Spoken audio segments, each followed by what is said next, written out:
So I knew I needed to make a change. I knew that this half in, half out approach wasn't going to work for me anymore. I knew that if I wanted to see real results, then I would have to make a real commitment to weight loss.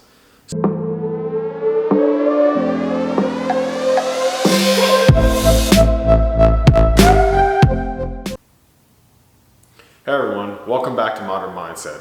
If you're new here, this channel explores skills and concepts which will help you reach your goals.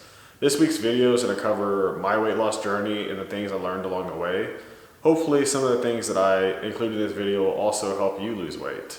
I know a lot of people this year will probably be setting that as one of their major goals. A lot of people have been locked up in their house and they've been eating bad food, they haven't been able to exercise, they haven't been able to socialize, and we're all kind of hoping we're going to get out during the summer and be able to socialize again. I guess I'm going to start from really the beginning, and that was basically when I played collegiate football, where I was about 285 at my heaviest. I definitely was not a true 285. I was definitely overweight and was eating very poorly in order to keep that kind of weight on. Naturally, my body was sitting around 260, 270, something along those lines. But the coaches wanted me to gain that kind of weight, so I did it to try to meet their expectations. Well, once I finished football, I was able to drop those pretty much 20 pounds fairly quickly without actually being very strict on my diet.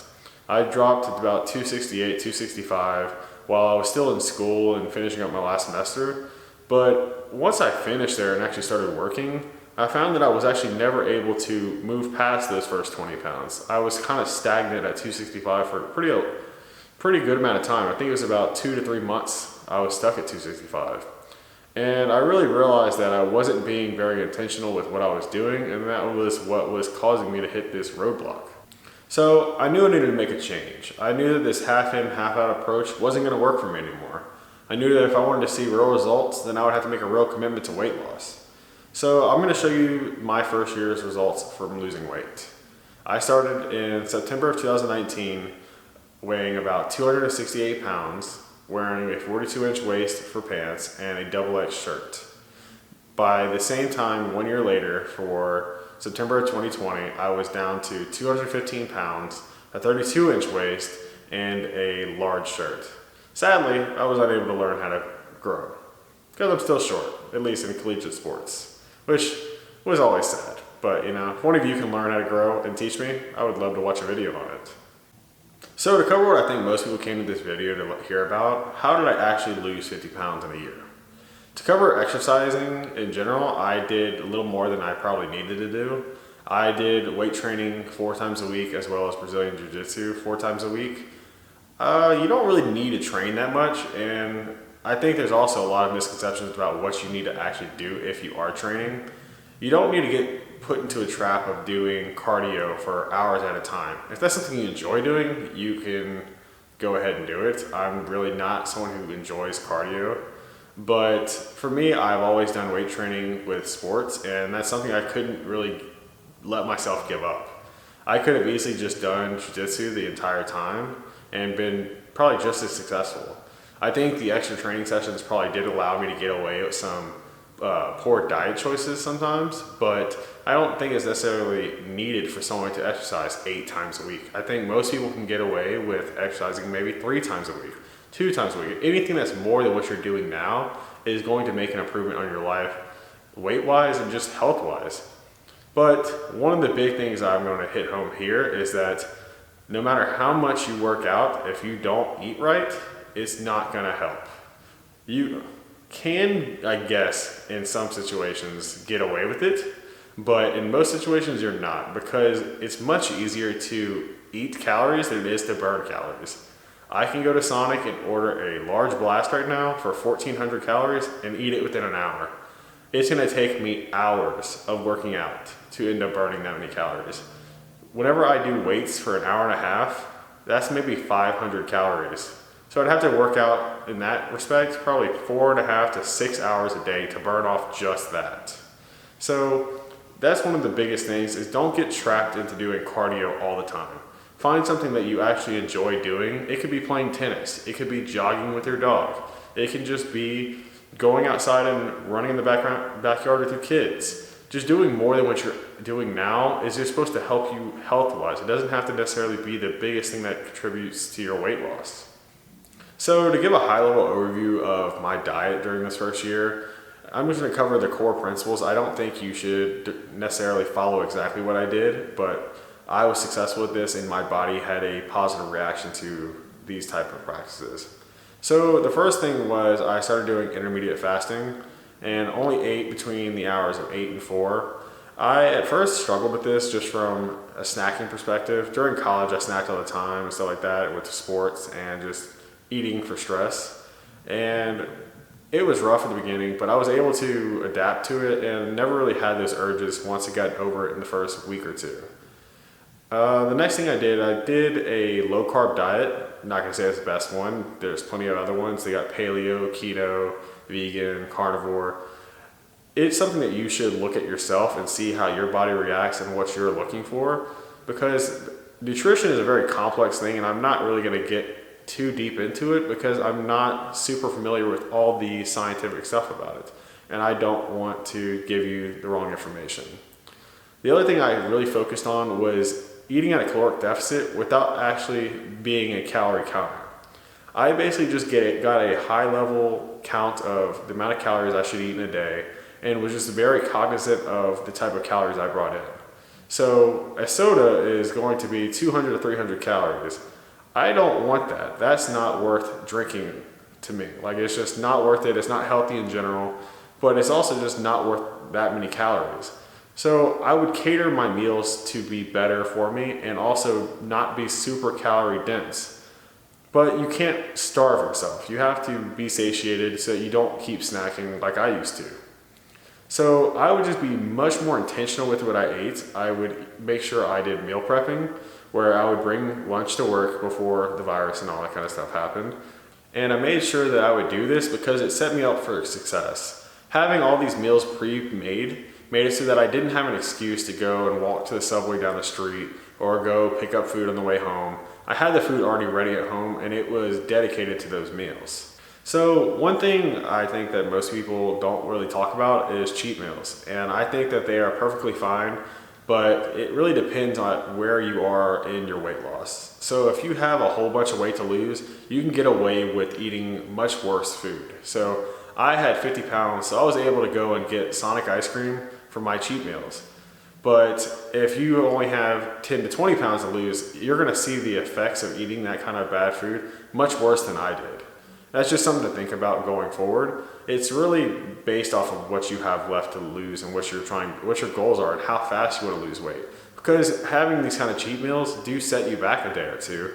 But if you eat clean the rest of the week, it does end up balancing out and you end up having a positive weight loss at the end of the week. One thing I did with my cheat meal was I would have it for lunch one day and I would then go into a fast for the next 24 hours and not eat again until lunch the next day. It kind of kept me at that caloric deficit while also allowing me to have cheat meals at a fairly once a week basis. I should have done better and not done as much. I would have probably lost more weight. But in my mind, I was doing this more long term, and those cheat meals kind of were like a reward. I knew that if I did real well during the week, ate clean, if I hit Friday, I was able to go get my cheat meal and stuff like that. And I think rewards and having stuff like that is really beneficial, but you have to understand that you're going to end up going to end up gaining weight when doing it, and understand that you're going to have to be more strict the rest of the days in order to have that net positive effect. So one thing I did want to talk about real quick is if you are considering going on a diet, make sure you're doing it for the right reasons. Don't do this for someone else. Don't do this to impress anyone else. Do this for yourself and to improve your own life.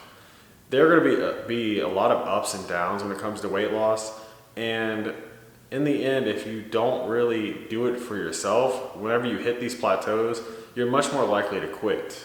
And this is a long-term thing. If you hit your goal and that's it, and then you go back to bad practices, you're going to end up gaining all the weight back, and then what was it all for?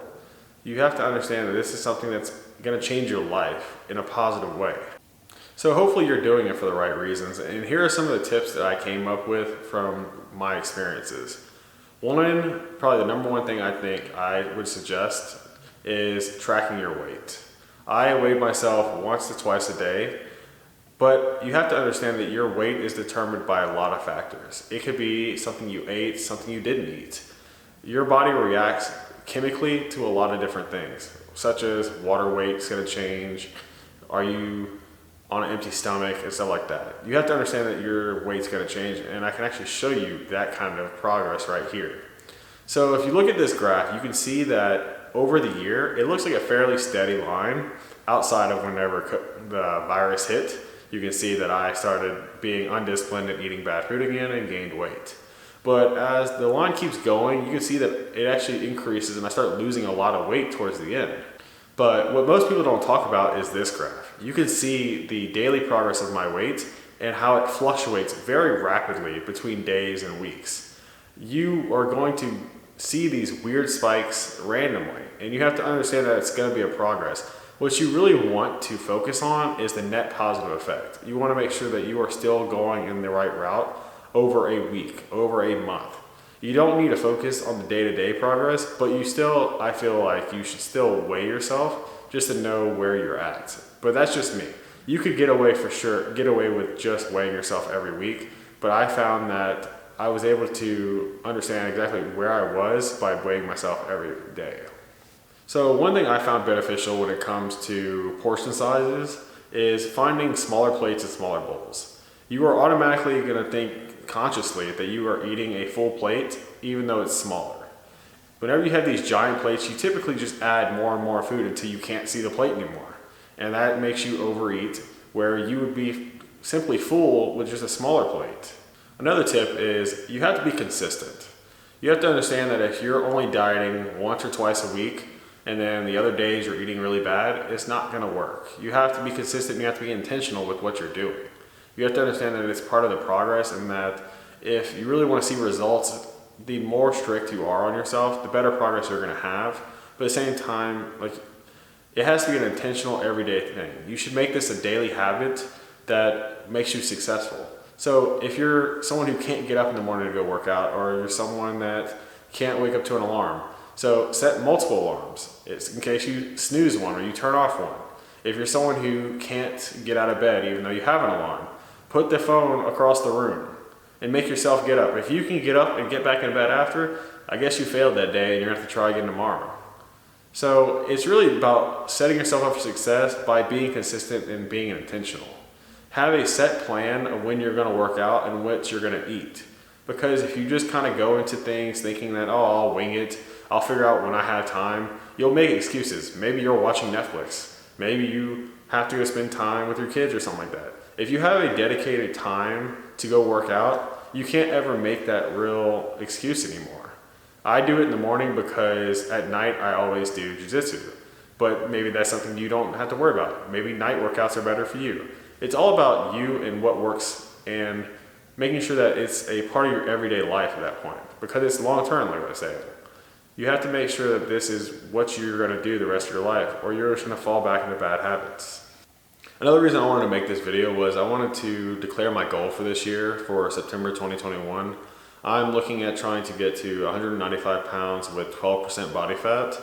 I'm currently floating around 208 to 210, and I think that 195 is an attainable goal. That'll also allow me to try out a couple different diets, and I will also be able to give y'all my opinions on those in about a year and see if I've learned anything new or if I've changed my opinions on anything.